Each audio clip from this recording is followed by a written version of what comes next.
근데 이제 여기서 자살을 하려면은 두 가지를 분명히 해야 됩니다. 하나는 왜 자살했느냐 하는 명분을 분명히 제시해야 되고, 또 하나는 자살함으로 인해서 그 자살로부터 파생되는 가치의 재생산 확대 효과가 있어야 되는 것입니다.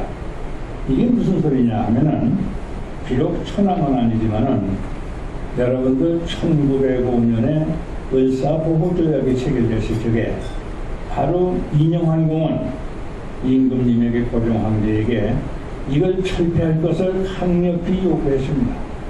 그러나 관철되지 않았습니다. 그래서 이분은 자결할 것을 결심을 했습니다. 그분은 그때 팔신도모가 되었습니다.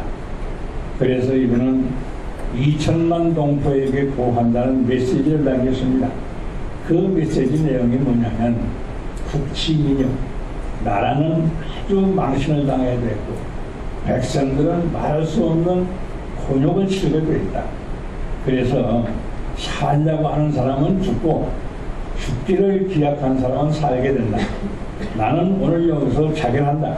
그러나 죽지 않는다. 그래가지고 사이불사라는 말을 남겨놨어요. 그러면서 그 피 묻은 옷을 마루 밑에 숨겨놨었습니다마는, 돌아가신 지 10일 후에 그 마루 틈새로 대나무가 났다고 하는 것을 여러분 잘 기억하고 계시죠? 그러니까 그분의 사이불사, 난 죽어도 죽지 않는다고 하는 그 표는 살았다고 하는 것을 보여준 것입니다. 여기서 바로 온 국민들은 그 민영환공의 죽음으로 인해 가지고 나라를 사랑하고 지켜야 되겠다고 하는 이러한 가치 확대 재상생의 효과가 엄청 컸던 것입니다. 그 다음에 민영환공의 자산은 그만큼 큰 병들이 있었습니다. 그것뿐만이 아니에요. 1592년 4월 달에 임진왜란이 터졌습니다. 그때 6.25 문제가 아닐 정도로 30만의 일본 매들이 쳐들어올 때 우리의 준비군은 5만 밖에 없었습니다. 그때 어떻게 할 거냐. 그 학보부동하다고는 진주성에 함락됐습니다. 그때 진주병사가 누구냐면 최경혜라고 하는 장군이었었어요. 명장 세 사람 중에 하나 뽑힙니다만 바로 그분이 함락을 당했어요. 그때 그 계단의 무라라고 하는 이 일본 격장이 심리감에 독주돼가지고 거기에서 연해졌지 않습니까? 그때 주씨 가문의 양가 교수인데 바로 논계라고 하는 기생의 이름으로 그 파티에 참석을 했습니다. 바로 기생의 이름으로 그 적장에게 술을 권하면서 그 촉성로에서 그 적장을 끌어 우선 그 벽에 떨어져서 죽이지 않았습니까?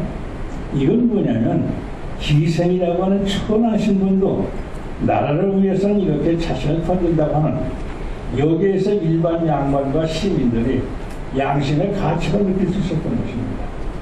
이것이 물론 그 의병을 주도했던 분들의 역량에 의해서 의병이 도처에서 일어났다고도 합니다만은, 그러나 이렇게 신분이 천하다고 느껴지는 논기의 그와 같은 의부 충돌이 아마도 호국의 그러한 큰 열정을 불러일으킨 것이 아닌가. 이것이 바로 명문과 가치의 합대 재상생인 것입니다. 그리고 하나 더 말씀드린다면은, 율곡선생은 10만 양정론을 제청했어요. 그래서 이분은 1583년에 돌아가셨습니다. 돌아가신 후에 만 8년이 지난 9년째 되던 해 임진왜란이 터졌어요. 그때 어떤 소식이 퍼졌는가니, 일본 군들이 상륙하면서부터 10만 양병을 제청했던 율곡 가문은 박살을 낸다고 하는 소문이 터졌었어요. 그래서 그 집안 어른들이 바로 그 노씨 부인이 되겠습니다만, 율곡 선생의 부인이 그 노씨 부인에게 피간 갈 것을 요구했지만은 절대 거절했습니다. 10만 양병을 제청하신 분들이 여기에 잠자고 계신데 내가 어찌 이것을 떠나느냐. 이래가지고 끝내 이분은 그걸 거부했어요. 그러나 아주 그 주변에서 가자고 말리했었지만, 이분은 밤에 그 묘소 앞에 나와서 밤을 새우면서도 거기서 자결을 했습니다. 한낱 가정주부예요. 가정주부까지도 호국을 해갔다고 하는 그 남편 율곡 선생님의 그와 같은 호국 정신을 죽음으로써 지켰다고 하는 바로 이런 것이 그 당시에 그 경남 속에서 가닥을 잡지 못한 백성들에게 커다란 경각을 줬다고 하는 이것이 엄청난 우리에게 그 교훈을 던져주고 있습니다. 이제 두 번째 하나 말씀을 드리겠습니다만, 정치식인들이라고 이렇게 자처하고 있는 분들이 물론 지식인이죠. 그분들의 시국선언을 하고 있어요. 그런데 이 시국선언이 이렇게 같은 분들이 아무 때나 모여서 자주 하면은 그거는 큰 효과가 없습니다. 맨날 뒷산에 여우 나온다고 하면 진짜 여우가 나와도 보지 않고 그래요. 그런데 그 시국선언에 의문이 하나 있어요. 하나는 뭐냐면은 일부 정치 정당인들이 하는 시국선언의 내용과 교수들이 나와서 하는 것이나 사회단체에서 하는 것이나 그 다음에 종교계 일부에서 나와 하는 내용이 똑같아요. 왜냐하면 이명박 대통령은 후신자살한 고인에게 사과하라, 민주주의가 후퇴하고 신이 복원하라, 이거 두 가지 똑같아요. 어떻게 이렇게 똑같은 뜻입니까?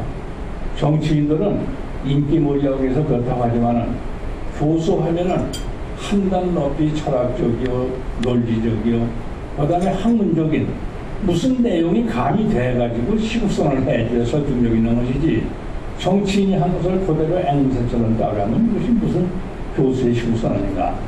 그 다음에 특히 종교인들이에요. 종교인들이 그 국민장으로 치루치게 연구를 하면서 왕생극락을 기도하는 불사를 했습니다. 그런 불가에서 왕생극락할 적에 10일마다 7번을 하는 거예요. 그래서 77이 49, 49일을 하는 것입니다. 49제도 되기 전에 왕생극락 시험 노무현 대통령 왕생극락 하고 있는 중일 겁니다. 가기도 전에 이렇게 사과하라니, 민주주의 원상회복하라니 이렇게 떠들어대니까 아마 노무현 대통령도 모든 사람에게 원망하지 말라 하는 이 남긴 글마다 잊어버리는 상태가 되지 않았을까 하는 이런 혼란을 느껴요. 또 하나 중요한 것은 민주주의 원상회복하라 했으면은 그러면 그동안의 민주주의의 수준이 어느 단계에 그렇게 정의됐던 것인가, 이걸 분명히 제시해주고 그 지수가 100인데 지금은 70이 됐든지 60이 됐든지 뭐 이렇게 제시해주고 후퇴행을 복원하라고 해야지, 과거의 민주주의 그분들이 주장하는 민주주의의 내밀이 어딘지를 알지 못하고 후퇴했다고 그러니까 이게 막연한 선동에 불과해요. 이건 지식인의 태도가 아닌 것입니다. 뭐 드린 말씀을 맡겠습니다만은 역사적인 고증 속에서 우리가 찾아볼 수 있는 교훈이 너무도 많습니다만은 하여튼 다른 좋은 분들의 또 말씀이 계실 것 같아서 제 말씀은 간략히 두서없이 읽어서 끝내겠습니다. 감사합니다.